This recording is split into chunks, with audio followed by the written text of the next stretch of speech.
Mr. Chair, we're recording and streaming live. You can begin whenever you're ready to go.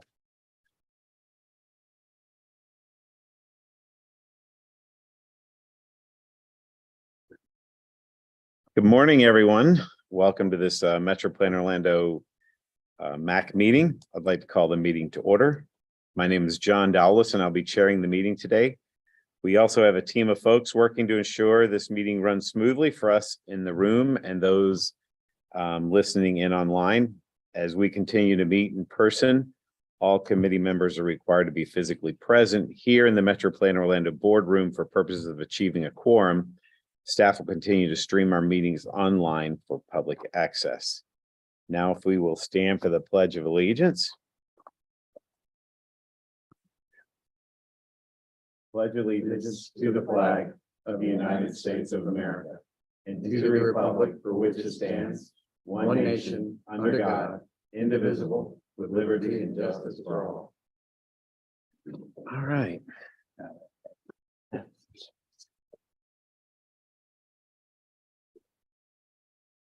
All right, few announcements. This morning, I asked that everyone silence your phones and your smart devices. Done. I do ask that all committee members wait to be recognized to speak and to activate your microphones before speaking and turning them back off when you're complete. As a reminder, the microphone is turned on and off by pressing the blue button, the one with the little talking face icon located on the screen in front of you. There are 2 public comment points in the meeting. Members of the public participating virtually who want to speak will use the raise hands feature on the Zoom screen. If attending by phone, you can hit *9 to request to be recognized. We also accepted comments by email and phone message before the meeting. The guidelines for public comment are posted at metroplanorlando.org/virtual meetings. We want this and all future meetings to be accessible to all. Participants may join by computer, tablet, or phone. If you need accommodations to participate in the future, please contact MetroPlan Orlando. And with that, we will have an agenda review. Mr. Trauger. Good morning, Mr. Chair. An agenda review and some staff announcements as well. And first and foremost, as you can see, I'm joined again by Ms. Sarah Larson. Kind of returned back from maternity leave last week. And as I've discussed in the past, over the next couple meetings, she's going to be transitioning into your new MAC liaison. So I'll still be around, but Sarah will be taking a role and be working directly with you here on the committee. We also have a new representative from Lynx, our regional transit operator, Miss Patricia Witten. She has an agency report later on the agenda, so you'll get to hear from her a little later on today. Another announcement we have is one that is bittersweet, of retirement from the organization. Miss Kathy Goldfarb, was our MAC liaison for many years with MetroPlan Orlando, for more than 13 years. Actually joined around the same time I started interning with the organization. So Kathy and I go way back. So certainly bittersweet to see her go, but I believe she's listening in online. So and staff is celebrating her today. So with that, if we could give maybe Kathy a little recognition, maybe a round of applause. So in the meantime, Miss Lisa Smith, as someone who's gotten to know as well, will be stepping in as our clerk until we fill that role. Another staff update. We want to congratulate one of our transportation planners, our TIP program manager, Jason Sartorio. He and his wife, Hannah, welcomed their first child, Henry, just a few weeks ago. So that's some other great news to the MetroPlan Orlando team. It's kind of baby season. And then another announcement, staff announcement, our communications team won another award from the Florida Public Relations Association. They go to these awards and they always come back with hardware. So it's really proud of them and the work that they do. This particular award was for our annual report which we disseminated just a couple meetings ago to you guys. So that's some great news there. Another announcement and something new to our agendas this meeting and going forward is we're going to be including a safety moment. This is part of our safe systems and really our Vision Zero push. So at the front of every committee meeting, we're going to be spending a few moments talking safety. And if I could have Mr. Mike Wilson from staff, and he'll tell us a little bit more about that. Thank you, Alex, and good morning, everyone. We're kicking this off as kind of in line with our Vision Zero plan, and we hope to actually have these moments produced as public outreach as well. How can we do something that's impactful and significant, get people to understand how their behaviors contribute to safety of our system? And I wanted to give this some structure. So we started off with the safe system approach, which is the core principles of the Vision Zero planning process, where we try to improve on safer people, safer vehicles, safer speeds, safer roads, and then improve post-crash care on the back end.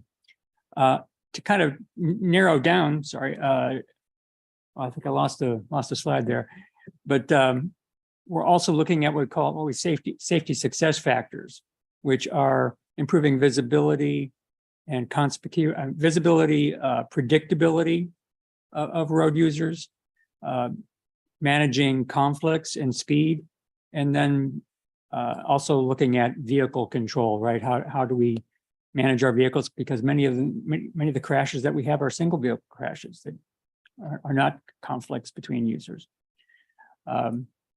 So that's kind of the overall format that we wanted to give it, so that we make sure we hit all the right elements of our safety approach.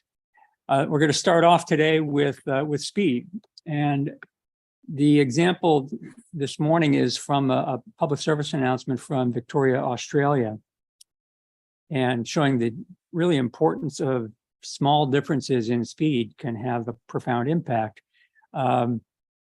As you can imagine, this being Australia, it's in metric, so I've given you a handy little metric to English conversion chart there on the side. Also be aware that in Australia and many parts of Europe, when they do PSAs, they're not subtle about how they present things. So this is a little bit on the bold and graphic side, so be forewarned. Our job is to reconstruct serious crashes and get evidence that may be used in court. Now, this young woman landed here with serious head injuries,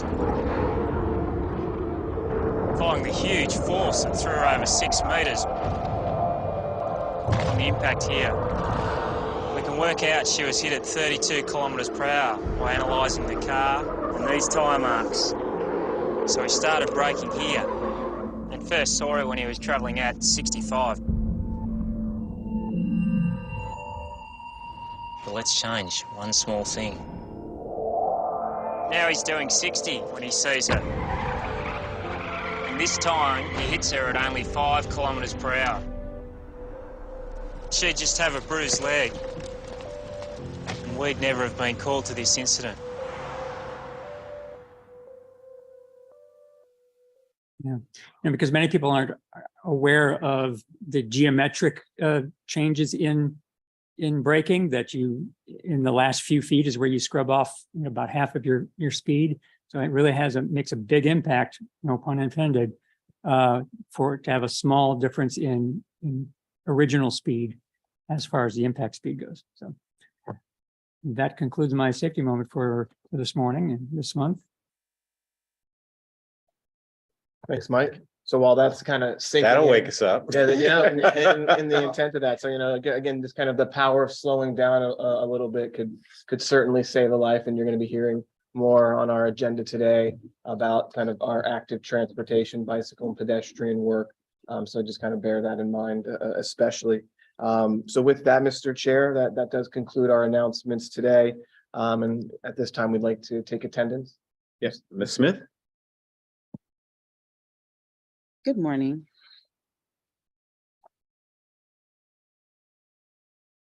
I'll ask all committee members to keep your microphones muted until called. please say here or present. Anderson, Here. Blackwell, Here. David, Dowless, Oh, here. Firstner. Firstner, Here. Foraker, Here. Gardner, Guthrie, Henson, Here. McCann, Here. Ramos, Present. Sackett, Here. Sladik, Smith. Here. Mr. Mr. Chair, that concludes the roll call, and we do have a quorum physically present. Thank you very much, Ms. Smith. All right, we're going to move into public comments. We'll now hear public comments on action items. Do we have people who want to speak to any of these items? If so, please use the raise your hands function on your screen or press *9 on your phone keypad. We ask that you provide your name and address for the record. Please hold your comments to 2 minutes or less. Are there any comments at this time? I have not received any requests. Do we have any written comments that have been submitted? Nothing in advance of the meeting. All right, very well. Then let's move into our action items. So now we're going to hear from our agency partners. First, we have Mr. Scarf from FDOT. Morning, Mr. Chair, committee members. If you'll turn to tab number 2 in your general information packet, you'll find our monthly construction report. And as we'll always remind you, utilize CFL roads when possible if you're looking for updates, as that's continuously updated, as well as you can find the latest project information on that site. And so it's very intuitive. It's a great tool. The second item I wanted to discuss this morning was during our last committee meeting, we talked about our 3R projects and how we're going to be reaching out to your various communities and municipalities for information regarding the resurfacing, the refurbishment, and the restoration projects that we have for the future of FY 25-27. And we held that meeting on April 4th, and we had a lot of participation from multiple organizations. And so we have a lot of input looking at how we're going to adjust those projects if necessary. And I want to encourage you through this period where we're going to hold the next meeting sometime mid-June. What we'd like, if anything arises in between that time period, feel free to reach out and contact our team, and we can address that in the meantime. So we're not just waiting to receive information in June. I want to keep that an open line of communication with our engineering team as we prepare for the next meeting. And pending questions, that's all I had for this morning. All right, seeing none, next. Thank you very much, Mr. Scarf. We have Ms. Witten with Links. Good morning.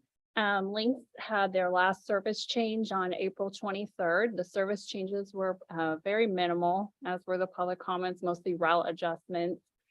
We also worked with the city of Orlando in March and extended the Lime Line, which is the limo Route 61. And now it's stopping at some of the various senior centers around downtown, including Beardall and Mark Street Senior Recreation Center. Our ridership is still hovering around 55,000 a day, so lower than pre-COVID levels, but it's about 9% higher than this time last year. So we are seeing increases in ridership. And that's my report. Thank you. Are there any questions? All right, thank you so much. And now from Turnpike, Mr. Fine. Good morning, committee members. I have one quick update. So the Florida Turnpike Enterprise will be holding a public information meeting for the PD&E for the widening of the Turnpike main line that goes from State Road 70, which is actually in Fort Pierce, up to State Road 60, which is actually in Osceola County. And this is kind of important because we have a lot of active projects that are in Osceola County. I've gotten a lot of questions about that little bit of this is kind of like the bottom portion of Osceola County, the rest of Osceola County that will be widened to 8 lanes. So this PD&E is actually looking at completing the full widening of Osceola County to 8 lanes. So on July 10th, the virtual public hearing session will be at 6 p.m. And then on June 22nd, the in-person public hearing session will be held at the Intergenerational Recreation Center in Vero Beach, Florida. And this will also be at 6 p.m. Registration for both sessions can be completed on the floridasturnpike.com. There's actually a third session. We're actually having 2 in-person sessions. The second one will be on June 23rd, but that one will be in Fort Pierce. I don't know if any of you will make it down there, but the Vero Beach one is the closest one. But with that being said, that is the end of my report. Thank you, Mr. Fine. Any questions? No? All right, let's move to action items. One I wanted to bring up is that Councilmember Vance Guthrie from Maitland called in with an excused absence. Do we have a motion to approve his excuse? We have a first and we have a second. All in favor, say aye. Aye. Any opposed? Hearing none, please show that adopted. And now we go to the minutes. Are there any changes or corrections to them? Do we have a motion to approve? So who's the motion? Commissioner Sackett, and second was Mayor Sladak. All right, all in favor, say aye. Aye. Any opposed? Hearing none, please show that adopted. All right, let's see. Now we go to the MAC bylaws review and nominating committee, and that's to establish a subcommittee to review the MAC bylaws and nominate our next state of committee officers. Mr. Alex Trauger from staff will provide some background, and then I will nominate. We will nominate and approve some members for it. Alex? Yeah, just very little background I'll provide because it's a very straightforward process. We're looking to convene per the Municipal Advisory Committee's current bylaws. Every 2 years, we convene a bylaws review and nominating subcommittee. It's that time of year. The May meeting is the month every other year that is formed. Following this meeting, after the volunteers and the action is taken today, we'll be convening that group. Lisa and I will be reaching out to schedule that. So keep that in mind. So the meeting, the bylaws review meeting will take place between this meeting and your next meeting, which takes place in about 4 weeks from now. So we'll be scheduling that likely in-person meeting, looking between 3 to 5 members, but of course, all who interested shall apply, of course. The last time we met, Commissioner or Council Member Keith Trace was nominated as your chair, and Mayor Dallas was vice chair, obviously through attrition and kind of what's occurred over the past couple of years. We've done some special elections, but this time of year, this nominating committee is really setting the slate for your next 2-year term of officers, as well as fine tuning the bylaws. The last time we updated bylaws, we looked at attendance and made some changes as it relates to excused absences. We've implemented that over the past 2 years. And I think we've all acknowledged maybe there's some room for improvement as it relates to kind of better defining that process. So there's a couple topics staff wants to bring up just to kind of provide more clarity in the bylaws. But more than anything, this is your opportunity to slate your next year of a chair and vice chair, because your chairs do serve for a 2-year period. And your chair is also a voting member of the Metro Plan Orlando Board. So with that, I'll turn things back over. Great, to thank you Dallas. very much.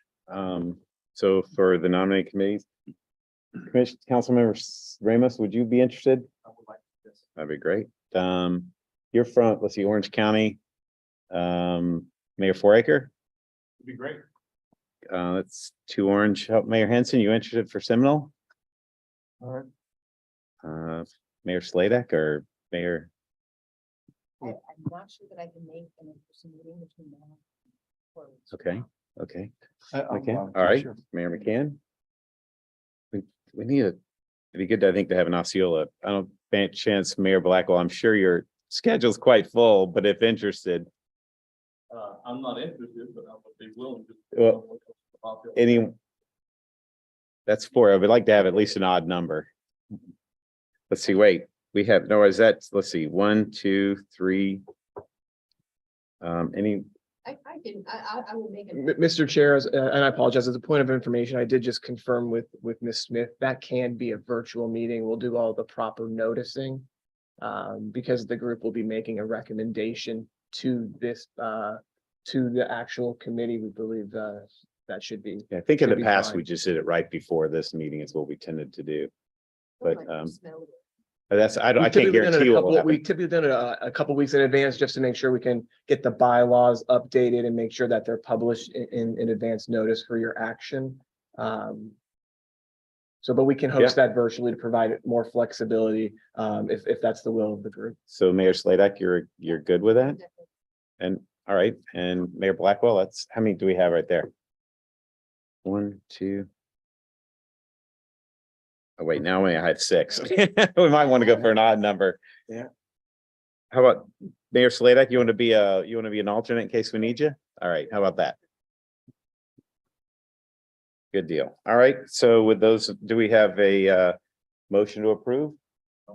Mr. Chair, for the point of information, you read the names for the record. Sure. It's Councilmember Sal Ramos from Oakland. We have Mayor Foraker from Belle Isle, Mayor Henson from Castleberry. We have Mayor Blackwell from St. Cloud, Mayor McCann from Winter Springs, and we have an alternate of Mayor Sladak. All right. Do we have a motion to approve? Wait, who? Mayor Sladak, a second? Second from Commissioner Sackett. All in favor, say aye. Any opposed? Hearing none, please show that adopted. All right, let's see. So Alex, and you'll be reaching out to the committee to. Correct, yeah, schedule- please be on the lookout. Lisa and I will be polling dates to get that on the calendar as soon as possible. Now we're going to move to presentations.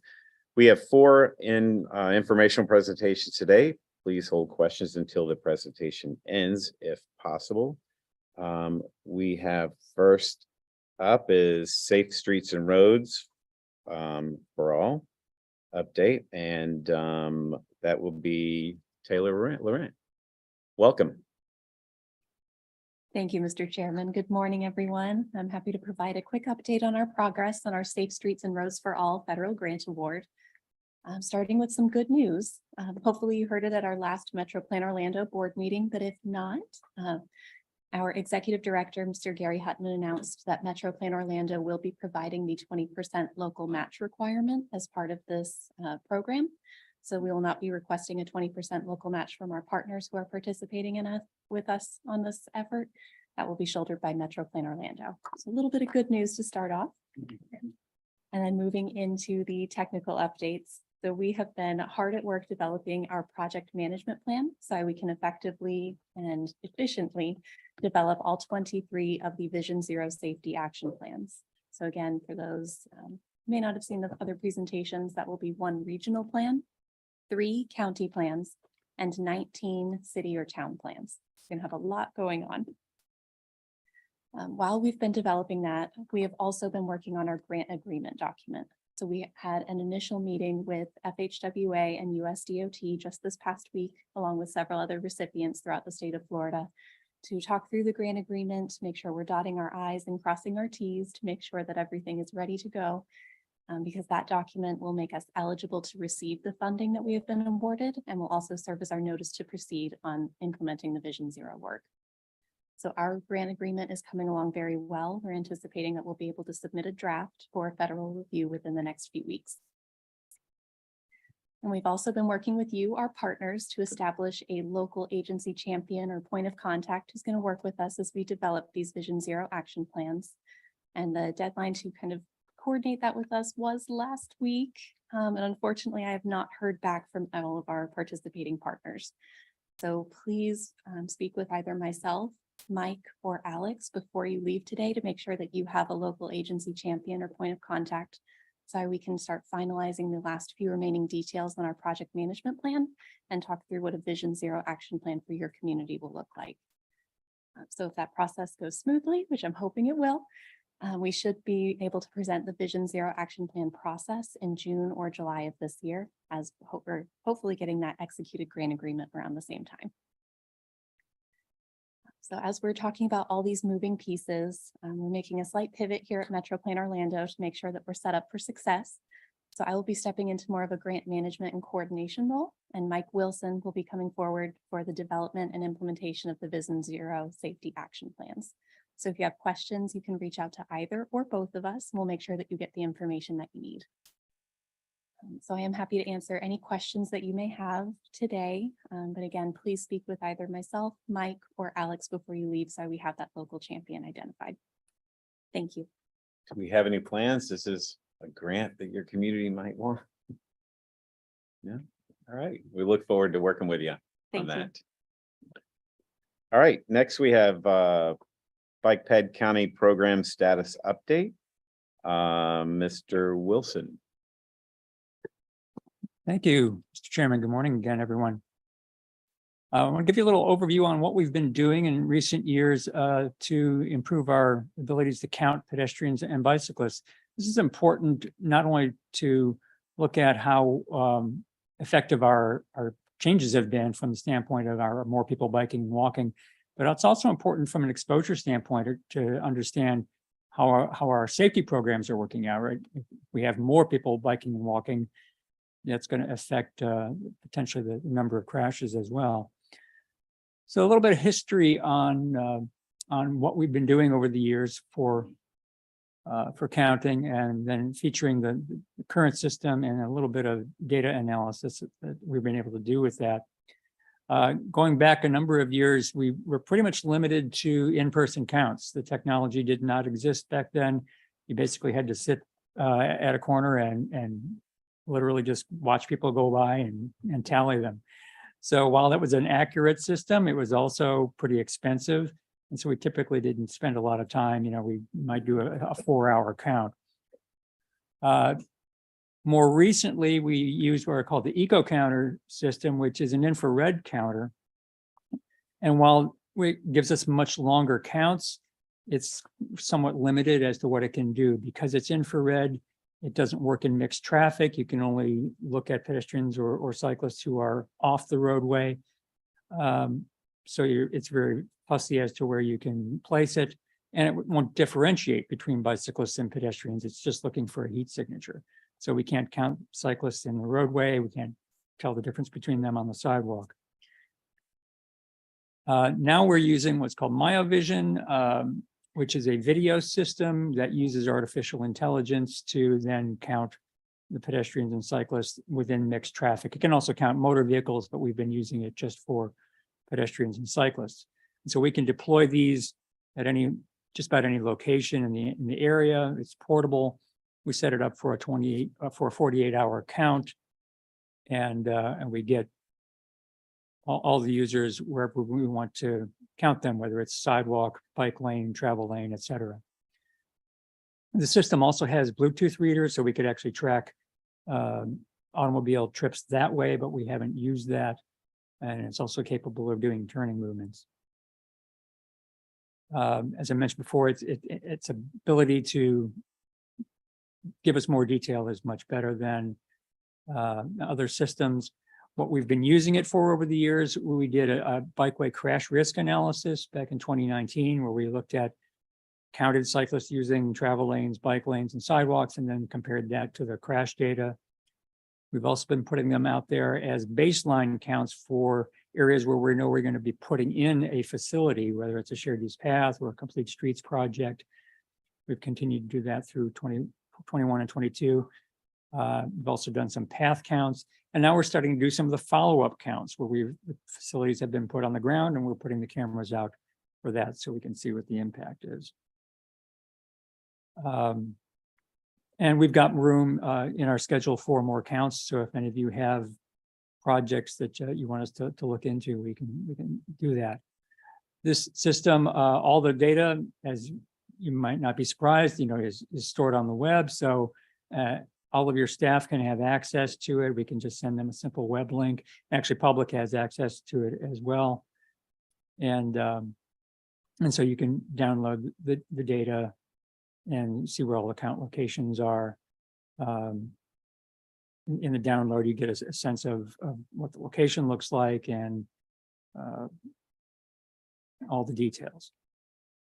One example of looking at our counts, here's comparing streets with and without bike lanes and side paths, and then looking at the pedestrian and bicyclist counts. And so you can see how they vary. I call out Central Boulevard there because it's a downtown Orlando where you've got so much pedestrian activity. You can see how the Central Boulevard sort of skews all of that data. But we've been looking at the counts as to how they correspond to context classification, demographics, and other characteristics. So that concludes my presentation, and be happy to take any questions. Any questions? Mayor Slater. What is can you explain what a side path is versus a sidewalk or a bike path? Side path is basically a sidewalk that has been designed more for shared use path standards. So it's designed for bicyclists and pedestrians, whereas a sidewalk is just designed for pedestrians. Any others? All right, thank you very much. Next, we have our best foot forward with Miss Emily Hanna. Welcome. Thank you.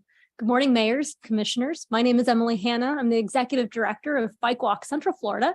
We're a local nonprofit advocacy organization that supports everyone that walks, bikes, and rolls within our region. And I'm here today to give you an update, not just on the Best Foot Forward program, but some of the other projects and programs that we've been administering within the 3-county region. So just a reminder, the Best Foot Forward program has a 4E approach. So we couple engineering, education, enforcement with some data evaluation to come up with the metrics that I'm presenting with you today. We'll start with enforcement. We conduct 4 of these enforcements a year. We work with the local law enforcement partners to go out and inform drivers of the driver yield law, remind them that it's their job when they're behind the wheel to stop and let a pedestrian cross the road. So with those 4 visibility enforcements, we've had conducted 55 details. That's the number of crosswalks we've specifically enforced, and we've issued over 900 warnings and citations. Now with that is education. It's not just about the warnings and citations. We really want the drivers to take away the message that it's, again, their job to stop for pedestrians. So with every citation that's handed out, there's a tear sheet that goes along with that talks about the issues in our community as to why we're one of the worst in the country, unfortunately, at striking people in the crosswalk.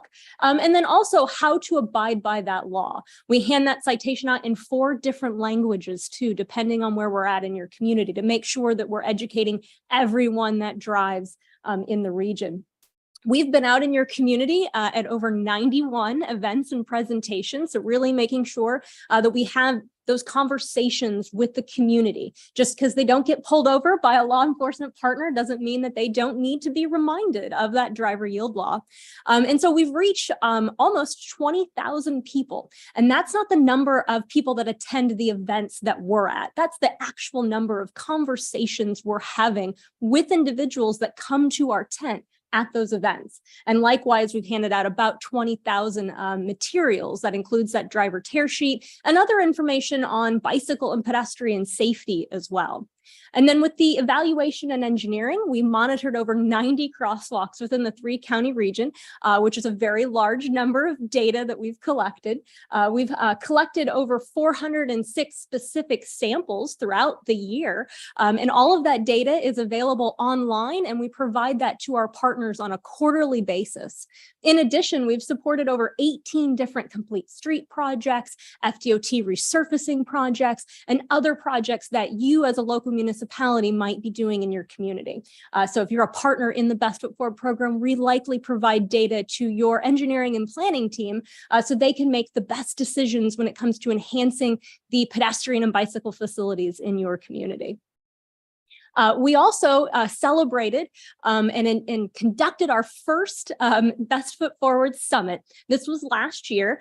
And we celebrated 10 years of the program being in existence. I'll remind you that this is a driver behavior change program. That behavior change takes time. So while we celebrated 10 years of the program and the support from Metroplan Orlando, we brought back Dr. Van Houten, who was instrumental in setting up the framework of how Best Foot Forward operates. And this was based on a NHTSA study from FDOT, among other research and work that he's done throughout the country. So we were able to bring him back down, and he was able to give us an update of what he's learned on this 3E approach over the last 10 years. We also handed out some 3E awards. This was the first time we really celebrated our partners for the work that they do in our community in regards to the Best Foot Forward program. So a big shout out to City of Castleberry PD, got the enforcement award for being so productive in their enforcement operations. Leilani with Metroplan Orlando really helps us with the education. So she won that E award with helping us with social media during our enforcements. And then Orange County actually won the engineering award for the crosswalk improvements they've been making throughout the region, more specifically to enhancing crosswalks in front of elementary schools. So very important. Here's some just images of some of our enforcement operations throughout the region. We've been very busy. In the past, we didn't do 4 of these a year. We did 2 to 3, depending. But now we're making sure that we enforce those on a quarterly basis, as we've seen an increase in aggressive and distracted driving, speeding. We really want to be out in the community reminding those drivers of paying attention to people crossing the road. And our enforcement partners really do enjoy participating in the program. They understand the why behind it, and we really support them and celebrate the successes that they have in the community. This is a community partnership. And so we really like to work with them and enhance the work that they're doing already in our communities. If you haven't seen our big yellow tent out at an event in your community, this is what it looks like. Not only do we hand out pedestrian safety information, but we have other things that might help a pedestrian when they walk or bike in the community. We've got these little stop signs that are also fans. So if you're hot walking around in the Florida sun, you can get some air on you. And then you can also hold that out to a car to remind them that they need to stop for you as you cross the road. Here's a map of those locations that we monitored throughout the 3-county region. This is available online as well. And each of these dots you can click on, you can see the historical driver yield rate information, and then also some roadway characteristic information. What's the context classification? What's the land uses that surround it? What's the roadway width? What's the speed? Are there sidewalks? All of that information, because that really does make an impact to the driver yield rate, which is the percentage of drivers that stop and let someone cross the road. And so right now the region is at about 46%, which is actually an improvement over the last few years. So we do think that the behavior change program is working, but it takes time. We've also helped supported some of our partners with some engineering improvements. The City of Orlando at Michigan and Cayman Way added a pedestrian refuge island and painted the curbs, we call those curb bulb outs, so that the pedestrian had a shorter distance to cross the road. That really made a huge improvement at that location. However, there's still some speeding issues. That is a wide facility, so the driver yield rate did not increase like we thought it would with those improvements. So we'll be working with the City of Orlando to try to add some additional improvements to that location. Big shout out to Osceola County. These extended push buttons, or the addition of these push button stands, were added after a community outreach event that we attended in celebration, where a woman with MS came up to our table and said that she had a difficult time reaching the buttons because she couldn't reach them from her wheelchair. She said she had to roll up to them and use her forehead. So we took that information back to Osceola County Traffic Engineering, and they immediately called this woman, found out her route to get to the grocery store, doctor's office, and the things that she needed to in the community. And they went out and they added these almost immediately. So kudos to Osceola County, but that's just an example of how the community feedback we receive gets brought into the design, engineering, and planning process for improving facilities for those that walk and bike. Big shout out again to City of Castleberry for the work that you guys have been doing locally. This is a crosswalk by an elementary school, Castleberry Elementary specifically, and drivers really didn't think that they needed to stop and let somebody cross when there wasn't a crossing guard present. We do not interfere with the crossing guards when they are out, but we do collect data when they're not there, because there could be a student that's either late or leaving school early, a teacher, a parent, and drivers need to still stop and yield for those pedestrians. So the city added what we call a gateway treatment. They added these vertical deflectors in the middle of the road. They added a stop bar so the drivers know where they need to stop their vehicle.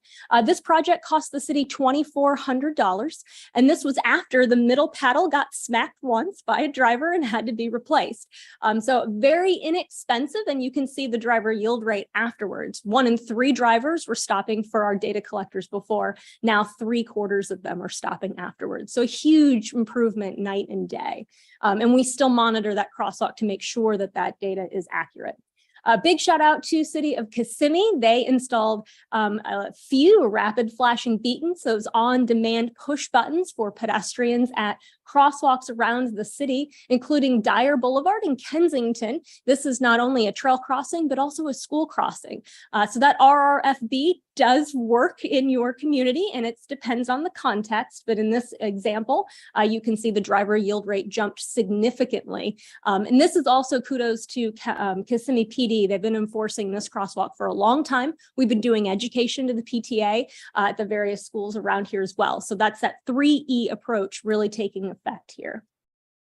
A couple of the projects we've supported, the Winter Park Drive Complete Street Study, and then 10th Street Complete Street Study as well. We brought data from the program into those projects so that they could make improvements to those crossings and add additional crosswalks for residents to get to some of those activity centers and places of business in these areas. Additionally, we work with Lighthouse Central Florida. We had someone reach out about a crosswalk in Princeton and Smith. I work with the city of Orlando to identify some opportunities to improve that infrastructure, and that is actually getting wrapped up into the Edgewater Drive Complete Street Study now. Also, the city of Kissimmee conducted a road safety audit and asked our team to attend. And so we did, and again, provided that data to them to take back to FDOT and the various partners working on those projects. Some other things that Bike Walk has been up to, it's not just the Best Foot Forward program. You might have seen us out riding our bikes in your community through Bike 5 Cities, which is our signature cycling event we host every year. This year, it'll be October 14th, 2023. It's still within the cities of Winter Park, Maitland, Eatonville, Castleberry, and the city of Orlando. But last year we introduced 2 smaller rides. 30 miles is a little daunting for those that want to experience the great facilities we have in our region. So we created a 5-mile route and an 11-mile route. That's the 5 parks. So definitely check out our website. Registration will open soon. And happy National Bike Safety Month as month of May. We've also been out in West Orange County introducing the Healthy West Orange Trails Connection, which is a collaborative stakeholder group that works in this area to promote and enhance the West Orange Trail and connections throughout West Orange County. There was money set aside from the Foundation for a Healthier West Orange and West Orange Healthcare District to build some of these connections and to create some activation to really get everybody out on 2 feet or 2 wheels instead of behind their car. So we've just gotten started with that, are very excited to partner with those communities, and I'll continue to give you updates on that as well. Last year, Bike Walk Central Florida was asked by Dr. Phillips Inc. to look at creating some trail connections to the brand new Packing District. So we identified not only routes internal to the Packing District, which is a 100-acre redevelopment project in Northwest Orlando, but we also looked at identifying connections that were into existing regional trails. And so through the west side, we were actually able to find connections to Pine Hills community, which ultimately will connect to the Coast to Coast Trail. And then to the east, we were able to find some off-network, some neighborhood streets that'll connect to Ivanhoe Village, Edgewater Drive, and downtown Orlando, including the new UCF Creative Village campus. You might have seen us out doing some bike rodeos and other bike events. So we do those as well. If you are interested in having one in your community, please let me know. In addition, last year, the Florida Bicycle Association handed out their annual awards, and our educator won Educator of the Year. So congratulations to Miss Ronnie Wood. And then Bike Walk Central Florida as a nonprofit has been growing as well. Our board members contributed over 370 hours to the work that we do in the community.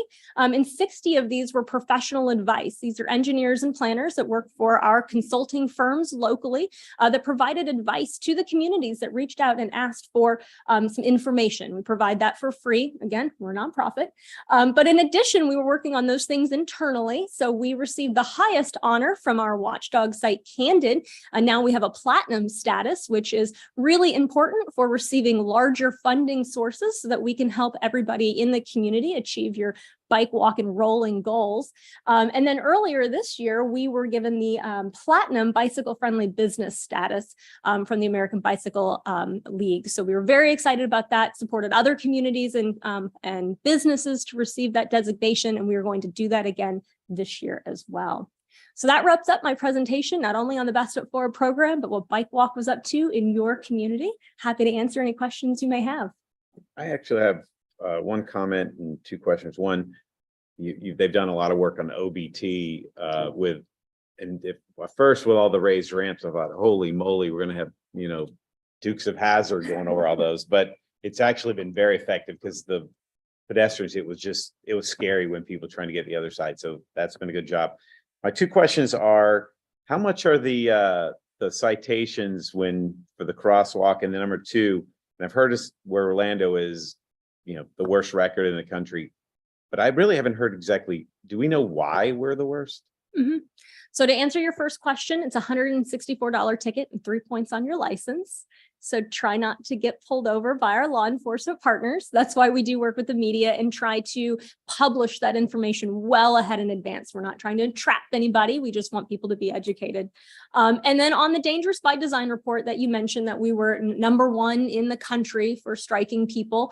Unfortunately, that's a combination, and they've actually recently changed the way that they do the methodology behind that program. So we're no longer #1. Volusia County, Daytona Beach is #1 now, that area. We're #8, but that doesn't mean that the numbers change. We had a little bit of reduced fatalities and serious injuries, but not by much, not to warrant that drop. It was just because they couldn't actually get the data post-COVID to do the report the way that they had in the past.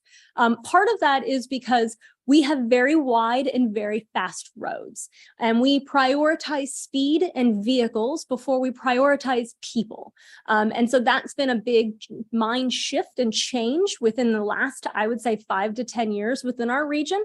But I remind everyone, we can't build Rome overnight. It's going to take us a long time to reevaluate, re-engineer, and design our roads for everyone. And we're doing that slowly, and you all make a huge impact by approving these projects and putting funding behind this work. But that's where the Best Foot Forward program comes in and has some success, because there's a lot of low-hanging fruit and opportunity for us to do some of these low-cost countermeasure solutions to just remind drivers so that we don't have to rebuild roadways. We don't have to rebuild communities.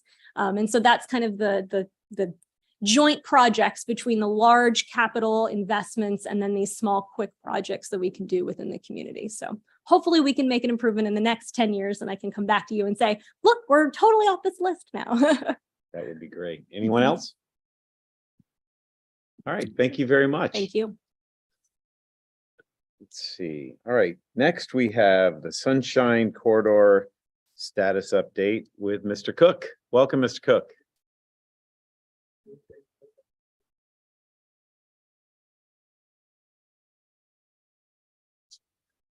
I'll provide an update on where we are with the Sunshine Corridor and potential federal grants. These grants are Federal Railroad Administration grants for intercity passenger rail and Federal Transit Administration grants for commuter rail.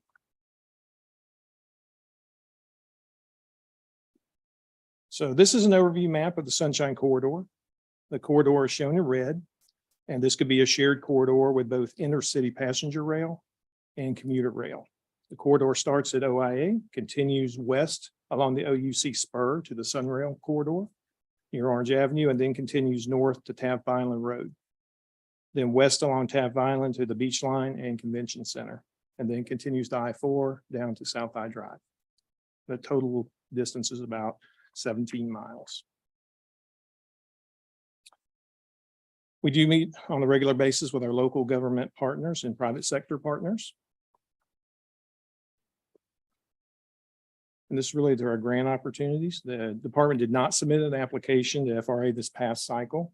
We are continuing to work with our partners for future applications, and Brightline is continuing to work and to invest in the OIA to Tampa connection.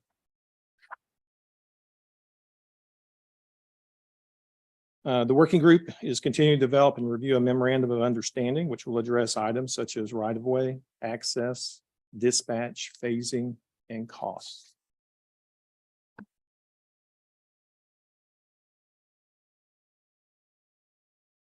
Our ridership study update is underway and including additional data we received recently from an OIA passenger preference study.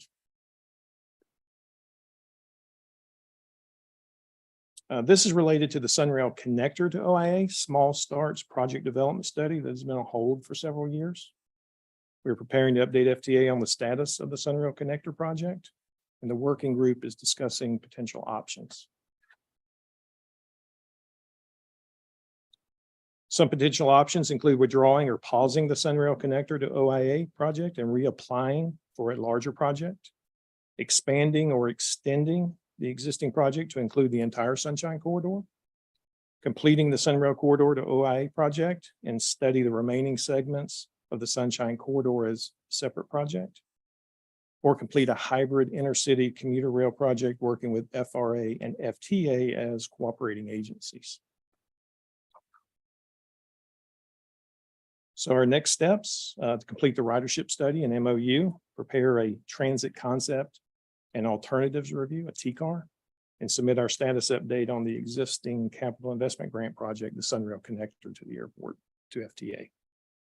And with that, that concludes my update. I'll be happy to answer any questions. Any questions? When is the Sunrail turned over to the local authority? We're working on that transition now. Do you know about what? I didn't know if there's an actual deadline or if it's kind of. We're anticipating having revenue service next May, I believe. And so it would occur. That's right around the corner. Yeah, it's closer than you think. Wow, I'm sure the budget hawks are looking over that one. Anyone else? All right, thank you very much, Mr. Cook. A couple things. So we have there's some general information in tab 2 that you might want to refer to. Our next meeting is going to be May 10th. And I'm sorry, I apologize. The next Metro Plan, the Orlando Board Governing Board is Wednesday, May 10th. Our next MAC meeting is June 8th. All right, now, do we have any comments, any member comment? One thing that I want to encourage everyone to, and a lot of people here are members of Tri-County League of Cities. I just want to take the opportunity to encourage you to make sure you get involved. We might have a program in September where we get a Brightline tour and some of the airport stuff, which is, you know, part of transportation. But I want to encourage everybody. We're getting a lot more people now coming back. And so I just want to encourage that, use the opportunity. Sorry, but it's a lot of the same. Anyone else? All right, now we go to public comments. If any members of the public wish to comment, please use the raise hand function and you will be recognized, or dial *9 on your phone keypad. We'll unmute your mic. After you are recognized, please state your name and address for the record and limit comments to 2 minutes. Are there any requests for comment? Have not received any. Are there any written or phone? Nope. All right. Well, then that concludes our meeting. Do we have a motion to adjourn? Second? All in favor, say aye. Aye. All right. Thank you.